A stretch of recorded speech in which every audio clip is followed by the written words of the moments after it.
Hello, I'm Sydney Allen. And I'm Madison Cole.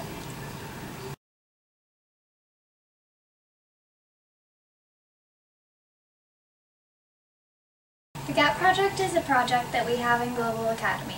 Our project was based around sustainability in the Tahoma High School garden. We researched ways to help our garden be more sustainable and efficient to our school, who is also our targeted audience. In our project, we contributed 10 hours of cleaning up the garden and fixing some undone things, such as the hoop house door and putting the risen beds to sleep before winter came. We used leftover plants, leaves, and food to put into the bed instead of buying new dirt and fertilizers. Our project helped the community by using the dead plants and leaves and not using fertilizers or chemicals in the garden. In society, we showed that it's not only about buying new dirt or chemicals and reuse what we have. Our generation is known for being lazy and not putting our full potential into things that can really help the society, environment, and economy. Us as teenagers mostly care about getting things done fast and not caring what the impact it makes. We just want less work to do. What we are now starting to learn is how to do things fast and efficient. We should be more focused on keeping the planet clean and sustainable for the future and generations to come. There will never be scarcity because we have reusable things. People say that we're not using our resources efficiently, but that's only because we haven't focused on the small things that really impacts our planet. In the garden, we reuse multiple things. We use leftover plastic from the hoop house to make the door. It would be a boondoggle if we went to the store and bought harmful chemicals for the garden. No one wants to waste gas that can be saved and used at a more appropriate time. Also, we have more than enough already in our garden that we can use to be more sustainable. We just have to think and keep our mental models in shape of what is right and what is wrong. The Tahoma garden is sustainable by reusing and recycling to provide an area for a habitat. The biggest thing we saw in our garden was using the old waste from our garden and placing it in our new beds, which you can see here.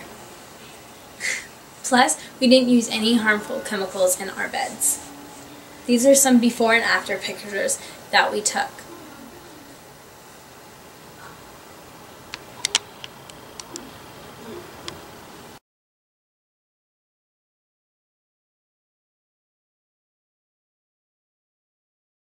My name is Phil Andrews. I'm a resident of Maple Valley. And so essentially, the reason why we got involved with the hoop house is Matt came up to Tom and said, Tahoma High School wants a hoop house. Here are the blueprints, so to speak. I was able to get the blueprints from him, and they were okay, but they were sorely lacking in some details. But since Tom and I are both carpenters, it wasn't any problem to figure out a way to make everything work. Yeah. And Tom essentially was originally going to build the hoop house, but then he went back to work. And so I had time during the spring, and that's what I got around to building it. I had some help, obviously, with some of the kids from last year. Yeah. With building it, and so essentially Matt and the school district, or whoever it was, I think some people have budgets, and they were able to come up with about, I think it cost about $1,000 to build this. The plastic alone, that roll of plastic that we used was $400, and $200 and some odd dollars, $300 and something for all the 2-inch pipe, and then all the rest of it. A lot of this stuff, though, we were able to get the material from the old wood shop area. There was a lot of this stuff laying around. Now this stuff here, obviously, we actually, when I'm working, a lot of times when I'm at a job, they're throwing away material, and so I grab a lot of it, anything over 7-8 feet, because we'll use it at the house for building various things ourselves. In fact, we were able to get together our own greenhouse, which was 10 feet by 10 feet, and it cost me $15 altogether, and that's because I had to buy the hinges. We had all the rest of the material, and essentially we ripped it all down into 2x2, and we built walls, and they can come apart. I mean, each wall can separate from the rest of the walls, and so that way we, because we got to take it down during the winter because ours isn't a snow, it won't hold a snow load. It's not like this where you know that the snow is going to roll right off of it. When it gets heavy enough, it'll just come off. But yeah, essentially that's what it was. Is I got conned into actually doing the greenhouse. And I don't mind doing it.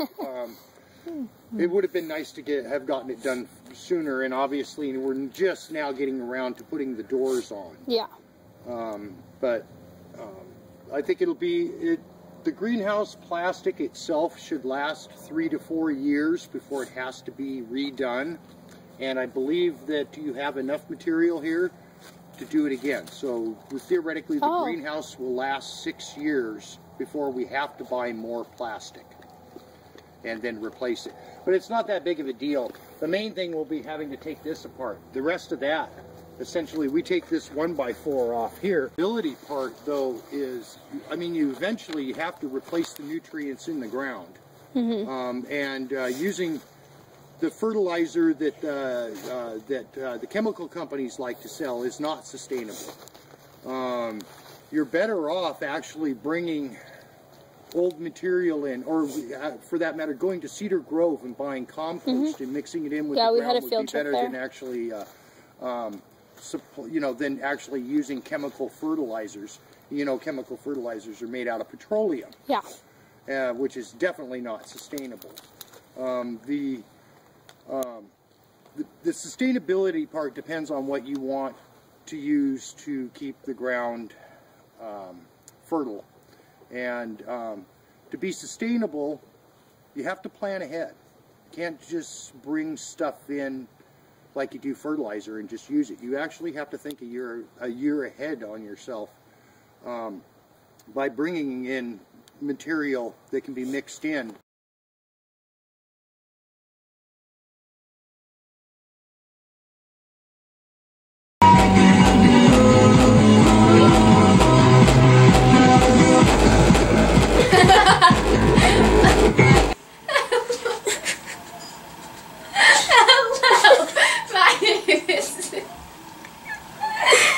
Okay, guys.